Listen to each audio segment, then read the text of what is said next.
Hi friends, இன்றைக்கி என்ன சமையல் பார்க்கலாமா? வாங்க.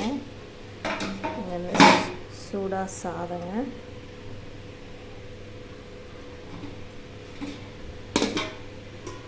அடுத்து வந்து சிக்கன் கிரேவிங்க, அடுத்து வந்து இது வந்து மாப்பிள்ளை சம்பா அரிசியில் கஞ்சி செஞ்சுருக்குறாங்க. நல்லாயிருக்கும், உடம்புக்கு ரொம்ப நல்லது.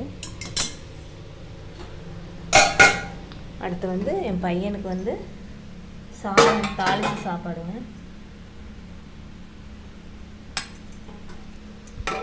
அடுத்து வந்து தயிருங்க.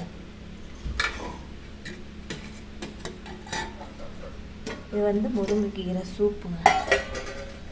முருங்கைக்கீரை சூப்புங்க. இவ்வளோதாங்க இன்றைக்கி சமையல். உங்கள் வீட்டில் என்ன சமையல்னு மறக்காமல் கமெண்ட் பண்ணுங்கள். வீடியோ பிடிச்சிருந்தா லைக் பண்ணுங்கள், ஷேர் பண்ணுங்கள், சப்ஸ்கிரைப் பண்ணுங்கள். Thank you friends. நாளைக்கு பார்க்கலாம்.